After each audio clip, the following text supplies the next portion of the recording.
Baik, Assalamualaikum warahmatullahi wabarakatuh. Dari kelompok kami ingin mempresentasikan tentang faktor penghambat ekonomi di Indonesia pada tahun 2020. Sebelum itu, izinkan kami memperkenalkan diri. Perkenalkan, nama saya Abdul Qadir. Perkenalkan, nama saya Nabil Mutadak. Saya Intan Safira. Saya Evita Febrianti.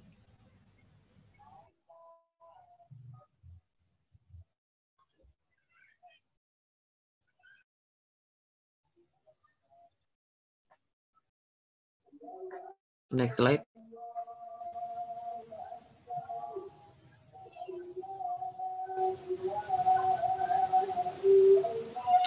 Next slide, Intan.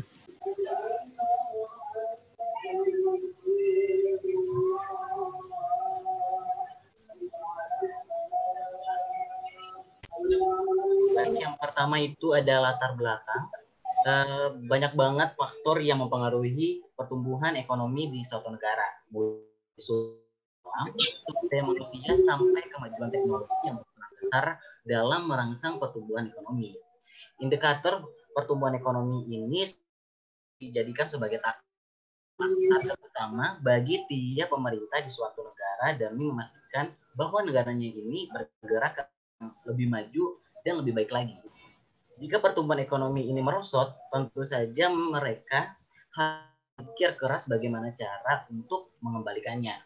Dan seperti yang sudah kita ketahui ini, bahwa negara kita Indonesia itu selalu terjebak di angka 5% karena ada faktor-faktor yang menghambat pertumbuhan ekonomi di Indonesia. Dan pada tahun 2020, Indonesia itu mengalami kontraksi GDP yang dimana merupakan sebuah gerakan ke arah negatif atau penurunan yang dimulai pada kuartal kedua dan bisa dikatakan yaitu ketika melewati 2 kuartal tanpa perkembangan. Next slide.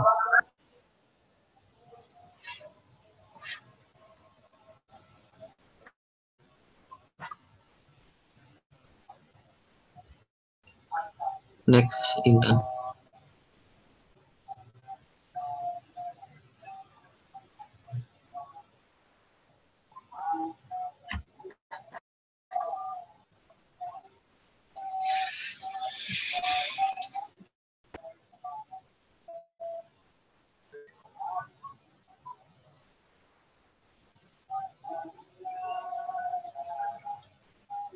Next slide.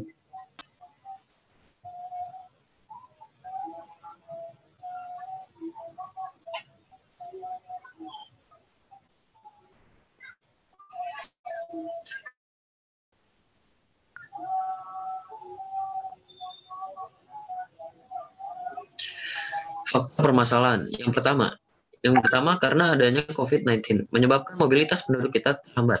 Aktivitas ekonomi belum menunjukkan perbaikan. Wisatawan mancanegara turun sebesar 88,4%. Dipengaruhi karena adanya pembatasan kunjungan terhadap turis asing. COVID masih tinggi. Yang kedua, pada tahun 2020 perekonomian Indonesia mengalami kontraksi gross domestic product. Dari sisi produksi mencapai angka 15,04%. Dari pengurangan pertumbuhan yang terjadi di lapangan usaha transportasi dan pergudangan. Di pengeluaran, hampir semua elemen terkontraksi. Dapat dilihat dari angka pencapaiannya yang berjumlah 7,70% berasal dari elemen ekspor barang dan jasa, mengalami kontraksi, dan 13,52% berasal dari impor barang dan jasa. Dari sisi produksi, mencapai angka 13,42% yang berasal dari lapangan usaha transportasi dan pergudangan mengalami kontraksi. Yang ketiga, konsumsi rumah tangga mengalami penurunan yang sangat signifikan, berada di angka 2,84%, jauh di bawah pertumbuhan 5,01% yang tercatat pada periode yang sama tahun lalu.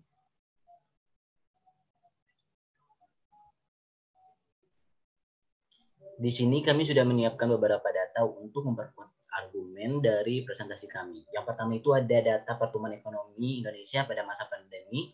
Bisa kita lihat mulai dari yang awalnya mulai dari 5,06%, dia turun hingga 2,97%, sehingga minus 5,32%. Next. Dan yang kedua itu ada data konsumsi rumah tangga. yang dimana bisa kita lihat ini ada beberapa fenomena, diantaranya ada penjualan enceran yang mengalami kontraksi, mulai dari yang jualan makanan, minuman, dan sebagainya. Ada juga penjualan penjualan whole mobil yang masih terkontraksi dan sebagainya. Next. Dan di sini ada data transportasi terkontraksi. Di sini bisa kita lihat fenomena yang terjadi dalam tabel tersebut masih terbatasnya pergerakan atau mobilitasnya sebagai upaya pencegahan penyebaran COVID-19. Next. Dan yang terakhir ada pertumbuhan ekonomi triwulan 4 2020. Di sini bisa kita lihat di tabelnya itu masih terkontraksi sebesar minus 2,19%. Walaupun seperti itu, dia masih mengalami perbaikan dibandingkan pertumbuhan ekonomi triwulan 3 2020 yang terkontraksi sebesar minus 3,49%. Next. Kami memiliki dua menyelesaikan permasalahan ini. Permasalahan ekonomi yang diakibatkan oleh pandemi COVID-19 dapat dilihat dari dua sudut pandang ekonomi yang berbeda, yaitu ada permintaan dan penawaran. Dari sisi permintaan, kondisi pandemi COVID-19 jelas akan mengurangi sektor konsumsi, kegiatan perjalanan, dan transportasi, serta perdagangan. Sedangkan dari sisi penawaran, kemungkinan terkontraksinya produktivitas pekerja atau buruh, penurunan investasi dan kegiatan pendanaan, serta terganggunya pasokan global.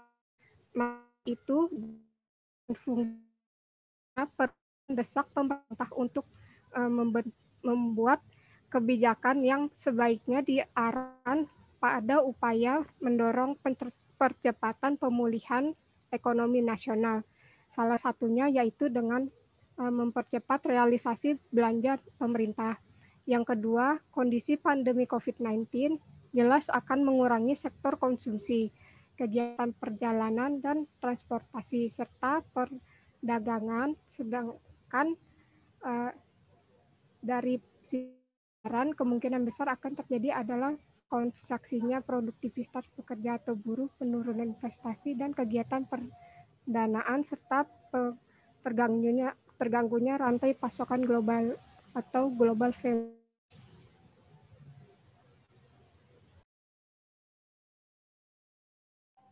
Oke, selanjutnya yaitu pendekatan teori. Dalam ekonomi makro terdapat suatu teori yang dikemukakan oleh ekonom Inggris yaitu John Maynard Keynes yang dikenal sebagai dengan teori Keynesian. Keynes dalam teorinya menyebutkan bahwa pendapatan adalah faktor utama konsumsi.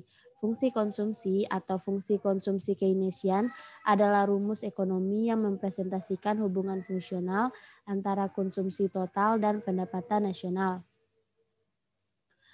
Merujuk pada teori Keynes, tingkat konsumsi akan dipengaruhi oleh pendapatan atas saat itu juga dan juga perubahan pendapatannya. Apabila kondisi saat ini menimbulkan penurunan pendapatan, maka tingkat konsumsi juga akan menurun. Pola hubungan di antara keduanya dapat dilihat sebagai pola berbanding terbalik. Namun Keynes juga menyatakan bahwa masyarakat yang berpendapatan rendah akan cenderung menghabiskan semua pendapatannya. Dengan kata lain, sedikit presentasi bagi mereka untuk menyisihkan pendapatannya ke pos tabungan. Apabila melihat situasi terkini dengan adanya pandemi COVID-19, masyarakat berpendapatan rendah ini justru mengalami penurunan pendapatan dengan kenaikan konsumsi. Hal ini dapat terjadi karena pembatasan memaksa masyarakat untuk banyak berada di dalam rumah, sehingga menyebabkan pos-pos pembiayaan tertentu mengalami kenaikan. Beberapa contohnya ialah pos tagihan listrik, tagihan air, dan internet, serta biaya perawatan anak.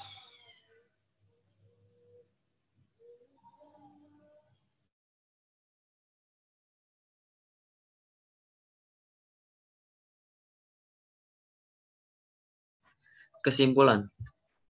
Terdapat beberapa permasalahan yang sudah dijelaskan di atas, sehingga pemerintah harus membuat kebijakan-kebijakan untuk meningkatkan pertumbuhan ekonomi di Indonesia.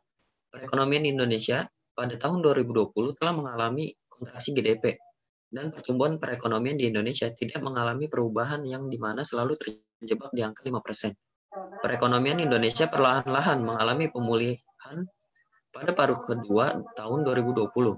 Hal ini terjadi karena telah dibukanya kembali perekonomian secara berangsur-angsur, baik di dalam negeri dan di tingkat global, juga melalui kebijakan skala besar. Sekian dari kelompok kami. Apabila ada salah-salah kata, mohon maaf. Wassalamualaikum warahmatullahi wabarakatuh.